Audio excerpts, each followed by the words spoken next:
एक बात बताओ, जब आप सपना दीदी से मिली थी उस टाइम क्या थे?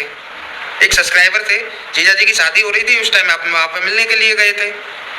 तो उसमें भी तो आप ही का स्वार्थ था ना कि अभी इसके व्यूज अच्छे आ रहे हैं और वीडियो भी अच्छी जा रही हैं तो वहाँ जाना चाहिए।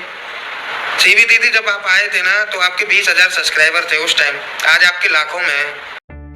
दोस्तों, जैसे कि आप सबको पता ही होगा कि स्नैपी गर्ल सपना उनकी बेस्ट फ्रेंड सीवी के बीच में कुछ टाइम से अनबन चल रही है, और ये उन्होंने दोनों ने अपने किसी भी ब्लॉग में ये चीज़ मेंशन नहीं की है कि उन दोनों में लड़ाई चल रही है। लेकिन कमेंट्स में ये बात बार बार दोहराई जा रही है उन दोनों के कि उन दोनों के बीच में क्या हुआ है। मतलब हमारी ऑडियंस इतनी तेज़ है दिमाग से कि उसने पहचान लिया कि सीवी और स्नैपी गर्ल सपना के बीच में कुछ तो लड़ाई हो रही है। तो कमेंट्स में बार बार दोनों के मतलब 90% कमेंट्स सही आ रहे थे हफ्ते 10 दिन से कि इन दोनों के बीच में क्या हुआ है। लोग अपना अपना दिमाग लगा रहे थे कि ये हुआ होगा, वो हुआ होगा, वो हुआ होगा।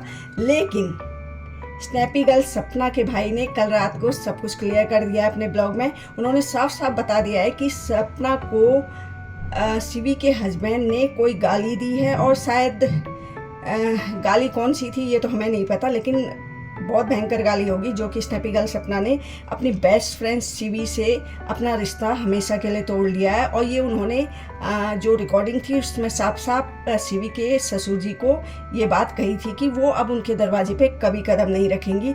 मतलब सीवी के हस्बैंड ने कुछ तो ऐसी गाली दी थी जो कि सपना के दिल पे बहुत गहरी तरह से जख्म दे गई। तो कल रात के जो ब्लॉग आया था सपना के भाई का, उसमें सपना के भाई ने बहुत ज़्यादा गुस्सा किया था कि सपना अपनी हर बात छिपाती है, बताती नहीं है। और उन्होंने वो रिकॉर्डिंग भी अपने ऑडियंस को सुनाई थी जो कि सीवी के ससुर ने माफ़ी मांगी थी स्नैपी गर्ल सपना से एक कॉल करके। और उन्होंने उसमें कहा था कि उनके बेटे समर ने बहुत ज़्यादा गलत किया है। वो स्नैपी गर्ल सपना को आज भी अपनी बेटी मानते हैं और समर ने बहुत गलत किया, ये उन्होंने अपने उस कॉल में कबूल किया था। तो मतलब कि साफ हो गया है, सभी ऑडियंस अब मतलब आप सब लोगों को क्लियर हो ही गया होगा कि स्नैपी गर्ल सपना और सीवी के बीच में क्या हुआ था।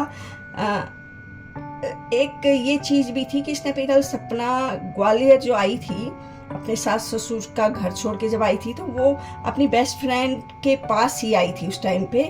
तो जब वो ग्वालियर छोड़ के मथुरा गई थी तो उसने अपने किसी भी ब्लॉग में ये चीज़ नहीं दिखाई थी कि उस सीवी से मिल के जा रही है, जबकि उसकी बेस्ट फ्रेंड थी। मतलब कि सीवी मतलब हफ्ते 10 दिन 15 दिन से मतलब ना सीवी के ब्लॉग में स्नैपी गर्ल सपना दिख रही थी, ना ही स्नैपी गर्ल सपना के ब्लॉग में सीवी दिखाई दे रही थी। तो इससे ही मतलब सारी ऑडियंस ने अंदाज़ा लगा लिया था कि इन दोनों के बीच में कुछ तो भयंकर हुआ है। और सच कल रात को उनके भाई ने अपने ब्लॉग में बता दिया कि उन्हें एक रिकॉर्डिंग मिली थी सपना के जो है फ़ोन में, जब वो उसके वीडियो को या उसके ब्लॉग को एडिट कर रहे थे तो उन्हें एक रिकॉर्डिंग मिली थी जो कि सीवी के ससुर ने सपना को कॉल किया था तो उसने रिकॉर्ड कर लिया था उस टाइम पे। उसमें सीवी के ससुर जी सपना से माफ़ी मांग रहे हैं अपने बेटे के लिए, लेकिन सपना ने कहा कि वो माफ़ नहीं करेंगी।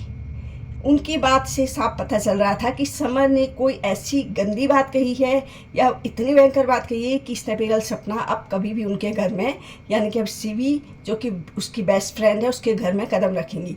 तो आर के इंडियन ब्लॉगर जो कि सपना के भाई हैं, उन्होंने कल बहुत गुस्से में कहा था कि सीवी, तुम जब स्टार्टिंग में सपना से मिली थी तो तुम एक सब्सक्राइबर के तौर पे उनसे मिली थी। जब सपना की शादी राजवीर से हो रही थी तो उस टाइम पे सीवी और उसके हस्बैंड राजवीर और सपना की शादी में आए हुए थे। तो उस टाइम पे वो एज ए सब्सक्राइबर आई थी। उस टाइम वो स्नैपी गर्ल सपना की दोस्त नहीं बनी थी, लेकिन धीरे धीरे धीरे धीरे इन दोनों में बहुत अच्छी दोस्ती हो गई और सीवी सब्सक्राइबर से सपना की एक बेस्ट फ्रेंड बन गई थी, जिसपे कि सपना आंख बंद करके विश्वास करती थी। लेकिन मतलब सपना की किस्मत कह लीजिए या उसकी बदकिस्मती कह लीजिए कि उसको हर रिश्ते में धोखा मिला है। तो अब मैं क्या कह सकती हूँ, किस पे विश्वास करें किस पे ना करें कुछ नहीं कह सकते। लेकिन सपना के भाई ने कल रात अपने ब्लॉग में क्लियर कर दिया कि सीवी ने जो है बहुत गलत किया है सपना के साथ। हालांकि सीवी ने इनडायरेक्टली अपने ब्लॉग में 2-3 दिन पहले कहा था मतलब इनडायरेक्टली कहा था, डायरेक्ट नहीं कहा था। खैर सपना का नाम भी उसने अपने ब्लॉग में लिया था कि मैंने सपना के लिए ये सब कुछ नहीं कहा है, ये सब कुछ तो मैं किसी अपने रिलेटिव के लिए कह रही हूँ। लेकिन हमारी जो ऑडियंस है उसने अंदाज़ा लगा लिया कि वो सब कुछ उसने सपना के लिए ही कहा था। लेकिन सपना भी इनडायरेक्टली कह रही है अपने ब्लॉग में कि किसी पे विश्वास मत करो, अपने आप में रहो, अपने पे भरोसा रखो। मतलब इन दोनों के मतलब जो इनडायरेक्टली ये बोल रहे थे, ऑडियंस समझ गई थी कि दोनों के बीच में कुछ अनबन है। तो मैं तो यही चाहूँगी कि सपना को फ़िलहाल किसी पे विश्वास नहीं करना चाहिए। अपने 2 बच्चों को पकड़ो, उन्हें पालो। इतनी सामर्थ्य तो सपना रखती है कि किसी की मदद लिए बगैर वो अपने बच्चों को पाल सकती है। हाँ, इस दुनिया में अकेले नहीं जिया जा सकता है। एक अकेली औरत इस दुनिया में मतलब अकेले सर्वाइव नहीं कर सकती है अपनी 2 छोटी छोटी बेटियों के साथ। तो उसके लिए उसके मम्मी भाई जब तक उसका सपोर्ट करते हैं अच्छी बात है। लेकिन सपना को एक ही हिदायत दूंगी मैं कि वो भाई के भी ज़्यादा नज़दीक ना रहे, भाई भाभी मम्मी पापा। क्योंकि देखो ये होता है कि रिश्तेदारी में हम जितना ज़्यादा नज़दीक जाते हैं ना, उतना ज़्यादा हमारी रिश्तेदारी टूटने का खतरा रहता है। तो मतलब अपनी रिश्तेदारी, अपनी दोस्ती में थोड़ी दूरी बना के रखे सपना। और पैसा है तो सब कुछ है, ठीक है। अपने बच्चों के लिए एक सिक्योर और सेफ लाइफ वो बना सकती है।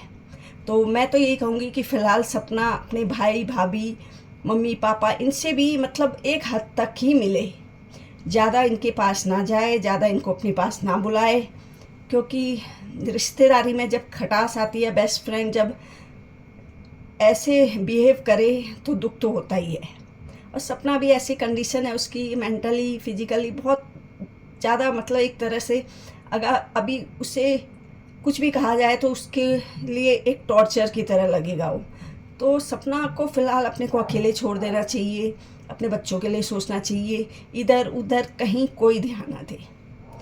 तो बस आप लोगों को क्लियर हो गया होगा कि सपना के भाई ने शिवी को जो धमकी दी है, शिवी और उसके हस्बैंड को, कि देख लूँगा तुझे।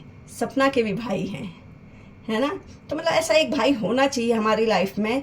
जैसे हमारी जो थी नेहा आशीष तिवारी, उसके भाई ने भी बहुत ज़्यादा सपोर्ट किया था। तो मैं बकअप करती हूँ ऐसे भाइयों को जो कि अपनी बहन के लिए खड़े होते हैं, सामने से आके खड़े होते हैं और अपनी बहन का बचाव करते हैं। तो मैं सपना के भाई के लिए मतलब कहूँगी कि हाँ, भाई हो तो ऐसे हो, ना तो ना हो। तो भाई आप लोगों को क्लियर हो गया होगा कि शिवी के हस्बैंड ने स्नैपी गर्ल सपना को गाली दी थी, या शिवी के हस्बैंड के साथ ही कुछ अनबन हुई थी स्नैपी गर्ल सपना की, जिस कारण उसे ग्वालियर छोड़ के मथुरा जाना पड़ा। तो नेक्स्ट ब्लॉग तक के लिए या नेक्स्ट वीडियो तक के लिए टाटा बाय बाय। मेरे इस चैनल को सब्सक्राइब कीजिए, लाइक कीजिए, कमेंट कीजिए। बाय।